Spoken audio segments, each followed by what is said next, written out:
Bonsoir mesdames, messieurs, amis téléspectateurs et bienvenue à votre nouveau numéro du débat. Le débat qui est votre émission, une émission éducative d'information dans le domaine des technologies de l'information et de la communication. Et ce soir, nous allons discuter d'un thème assez intéressant, un thème qui vous intéresse et qui intéresse la plupart des téléspectateurs que vous êtes. Le développement des technologies de l'information et de la communication au Tchad. Et nous avons le plaisir de recevoir ce soir des invités qui vont nous édifier sur cette thématique. Je m'en vais présenter. Bonsoir à mes invités. Comment allez-vous, madame? Je vais bien, merci. Vous allez bien? Ça va. Bonsoir, monsieur. Comment allez-vous? Je vais bien, merci. Soyez les bienvenus, une fois de plus, sur le plateau de l'émission Le Débat. Donc avec vous, ce soir, nous allons discuter ensemble sur le thème du développement des technologies de l'information et de la communication. Et ce thème, comme vous le savez, madame, intéresse la plupart de nos téléspectateurs et des Tchadiens aujourd'hui. Quand on parle du développement des technologies de l'information et de la communication, on comprend que depuis quelques années, ce secteur est devenu un secteur prioritaire et stratégique du gouvernement. Alors, en quoi est-ce que les technologies de l'information et de la communication constituent-elles le vecteur de l'économie, du développement de l'économie du Tchad aujourd'hui? Les technologies de l'information et de la communication, a révolutionné le 21e siècle.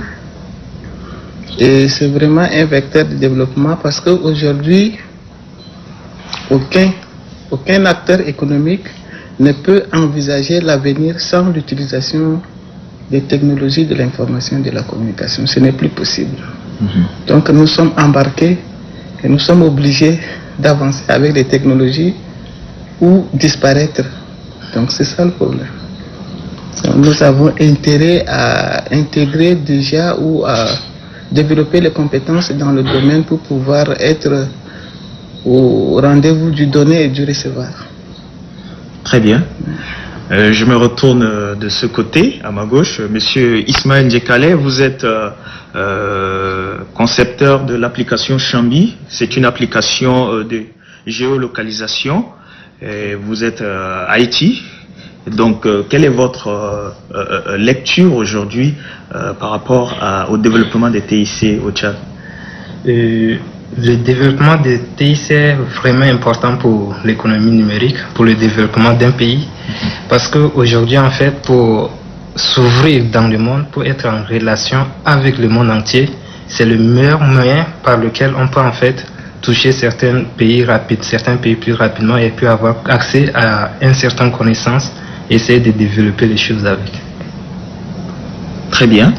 Bah, je vais attaquer avec une autre articulation. Est-ce que vous, en tant que Madame Gabdibé, vous êtes, je le rappelle, consultante en éducation et TIC, vous êtes professeure de lycée et coordinatrice de l'association l'Action pour l'éducation et la promotion de la femme au Tchad. L'on se souvient que le Tchad a organisé le premier salon des technologies de l'information et de la communication en 2014, où il fallait faire du Tchad le hub de TIC. Et dernièrement, lors du forum Tchad numérique qui a eu lieu en juillet 2019, le thème portait sur 20 ans après la réforme, bilan, défis et perspectives. Quelle lecture ou quel bilan peut-on faire de l'évolution des TIC de nos jours, vous qui avez pris part à ce forum par exemple? L'utilisation des technologies, personne ne peut rester en marche. Le Tchad fait des efforts, il y a la volonté et il y a le résultat aussi. Donc si on voit le bilan, on ne peut pas dire que le bilan est négatif, mais ce n'est pas suffisant. C'est pas suffisant, j'ai dit c'est pas négatif parce qu'aujourd'hui, depuis 20 ans, le nombre d'utilisateurs de l'Internet a augmenté considérablement. Donc on ne peut pas dire que le bilan est négatif. Mais à cause des conjonctures économiques que le Tchad a connues, ça a un peu fait baisser le nombre ou décourager certains utilisateurs qui n'avaient plus les moyens d'utiliser l'Internet. C'est-à-dire qu'ils n'ont pas le pouvoir économique suffisant pour pouvoir utiliser l'Internet. Donc c'était plus à la portée de tout le monde. Oui. Donc si 20 ans, nous sommes restés encore beaucoup plus dans les grandes villes et même je dirais en N'Djamena. Donc il y a des provinces qui ne sont pas vraiment touchées par l'Internet et je crois que c'est le défi qui reste à relever. D'accord.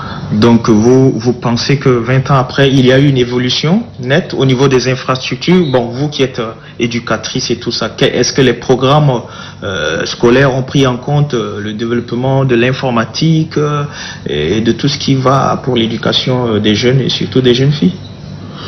Bon, là, au niveau de l'éducation, je crois que le gouvernement peine encore à mettre les TIC dans la pratique éducative. C'est pas encore assez développé dans l'éducation. C'est pas vraiment ancré dans le programme de l'éducation. Et c'est des efforts que le ministère de l'Éducation doit le faire. Parce que c'est très important. Aujourd'hui, vous avez des enseignants qui n'ont pas de connaissances en informatique ou Internet. Et ces enseignants ont du mal justement alors que les élèves sont plus avancés dans ce domaine-là. Parce que les TIC, les jeunes sont plus enclins à utiliser le TIC par rapport aux adultes, avec des personnes âgées, voilà, 45 et plus, ou peut-être un peu au-dessus. Donc ça fait que l'enseignant n'est plus, il a des difficultés pour suivre les actualités, parce que comme il parlait des informations, il y a des informations qui circulent. Tu es en train d'enseigner un cours, mais l'enfant va te dire par rapport à ton cours, là, il y a eu telle chose, il s'est passé telle chose. Mais tu ne sauras pas parce que toi-même, tu ne suis pas les informations. Voilà, parce qu'en quelques secondes, tu peux recevoir beaucoup d'informations et quelquefois, les enseignants ont du mal à suivre cela. Et je trouve que c'est vraiment dommage parce que même si les jeunes ont accès à l'Internet, ils ont besoin d'être encadrés. Suivis. Voilà, d'être suivis, encadrés et malheureusement... il n'y a pas des adultes formés pour suivre ces jeunes-là, que ce soit dans le domaine, dans le milieu éducatif, que ce soit dans le milieu familial, dans les milieux familiaux, ou bien parler de la jeunesse tout court. Donc les jeunes sont en train de s'auto-former ou les jeunes apprennent des choses par eux-mêmes ou ils découvrent par eux-mêmes, mais il n'y a personne pour les orienter.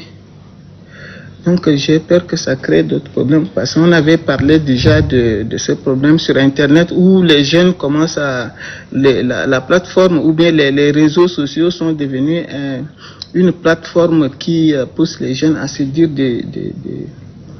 à s'insulter ou à insulter parfois même des personnalités. Voilà. Sur les réseaux sociaux où les jeunes font des propagandes de haine et de violence. Voilà, et c'est vraiment dommage. Donc ça veut dire qu'il y a un problème, l'éducation ne suit pas. D'accord. Normalement, on devrait intégrer même l'enseignement de TIC dans le civisme. Donc, intégrer dans l'éducation. Dans l'éducation, dans le système éducatif. Voilà, la formation des enseignants, la formation des élèves, tout le monde. Comme ça peut aider à... Mais si on ne le fait pas, on risque de ne pas pouvoir suivre les choses correctement. Très bien. Je me retourne du côté de M. Ismaël Djekale, qui est déjà une start-up tchadienne qui a créé une application de géolocalisation. Je crois que vous l'avez lancée en 2019, en début 2019, ici à N'Djamena. Vous, quel est votre bilan aujourd'hui de l'évolution des TIC au Tchad, qui vous a déjà permis à créer par exemple cette application Chambi? Justement, il faut noter que le TIC évolue au Tchad. Ça évolue quand même si c'est pas grand pas, ça évolue parce que lors de novembre numérique, par exemple, il y a eu l'inauguration de la fibre optique et on remarque maintenant qu'effectivement ça marchait parce que les coûts de connexion sont devenus moins chers Ce n'est plus aussi cher qu'avant. Oui. Donc c'est encore en quelque sorte une opportunité pour tout développer ou bien toute personne qui voudrait développer de pouvoir avancer un peu plus rapidement. Parce qu'en matière de développement d'applications, l'une des matières premières même c'est l'Internet. Donc sans Internet, pas d'application en fait. Du coup, de ce côté, ça évolue vraiment. C'est un plus que nous avons. D'accord. Et en termes, en dehors de ça également, il y a le fait qu'il y a l'utilisation du produit qui est là. Par exemple, là, nous avons développé l'application qu'on a lancée, mais après cela, il faudrait que les gens l'utilisent. Mais au début, les gens avaient du mal à utiliser parce qu'il leur fallait une connexion Internet. Le coût était trop cher. Maintenant, avec la diminution du coût d'Internet, je pense que les gens utilisent plus l'application qu'entre-temps qu'au début du lancement. Ah, très bien. Oui. Donc, pour vous, il y a une nette évolution. Oui. Qu'est-ce qu'il faudrait peut-être améliorer ou bien ajouter pour que ça soit un peu plus performant? Pour que ce soit plus intéressant, même si le coût est déjà diminué, ce qui serait plus intéressant, c'est encore de réduire davantage pour prendre en compte toutes les classes sociales. Parce que là, même si l'Internet est aujourd'hui moins cher par rapport à avant, au Tchad, ce n'est pas tout le monde qui a accès à l'Internet. Ce n'est pas tout le monde qui peut avoir accès facilement. Donc déjà, la connexion coûte un peu cher. Et non seulement ça, il y a d'autres personnes qui n'ont pas accès à certains trucs comme certains matériels comme les téléphones, les tablettes, les accessoires. Justement, les accessoires. D'accord. Donc si seulement il peut y avoir un programme pour faciliter l'accès à ces accessoires ou à la population, ça sera plutôt un plus. Ah bien, vous avez marché certainement sur ma langue, parce que je voudrais aborder la prochaine question qui consiste justement la tarification, la question des prix. Quand on parle des technologies de l'information, on se base essentiellement sur le critère prix pour comparer avec d'autres pays. Donc le Tchad, comparé à d'autres pays de la sous-région, on voit que le coût de la communication électronique coûte extrêmement, sinon excessivement cher. On aimerait bien en savoir les raisons, mais vous, surtout vous, en tant qu'entrepreneur, jeune start-up dans ce domaine, vous en connaissez quelque chose. Les opérateurs de téléphonie mobile se plaignent, d'une part, les fournisseurs d'accès à Internet, eux aussi se plaignent. D'un côté, les associations de droits de consommateurs, eux aussi se plaignent de l'autre côté, et aussi l'État tchadien.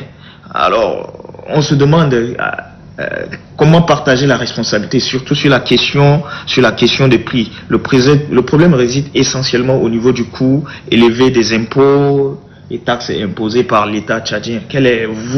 Dans votre expérience, quel est votre commentaire là-dessus? Pour résoudre ça, effectivement, le prix, ça se trouve au niveau des impôts, tout ça. Et donc, il doit y avoir une réglementation qui doit faciliter, en fait, les opérateurs mobiles et puis les fournisseurs d'accès Internet de baisser le tarif davantage. Parce que là, si les impôts sont toujours beaucoup plus chers, eux, ils ne pourront pas réduire de leur côté. Et il y a seulement ça, il faudrait également que la source à partir de laquelle ils puisent la connexion Internet, il faudrait qu'ils aient une bande passante assez large. Question de bande passante. Oui, d'accord. Question de bande passante, effectivement. D'accord. Et madame, aviez-vous quelque chose à dire par rapport à cette question? Surtout vous qui êtes une éducatrice dans le milieu jeune et surtout jeune fille dans le secteur des TIC. Bon, moi, je parle en tant qu'utilisatrice de TIC. Oui. Je comprends la cherté, je ne fais pas l'avocat du diable, mais le Tchad est un pays enclavé. D'accord. Nous n'avons pas accès à la mer. Et je crois que cela joue en notre défaveur parce que la fibre optique, il faut tirer à partir de la mer. C'est comme ça que nous avons eu la fibre optique qui vient du Cameroun. Du Cameroun, il y a la fibre optique du Soudan aussi. Et bientôt aussi la fibre optique la dorsale transsaharienne qui va interconnecter le Tchad, le Niger et l'Algérie. Voilà. D'accord. Et là, on ne vient pas prendre gratuitement comme ça, donc il faut payer et tout ça, toutes ces infrastructures, ça coûte et le Tchad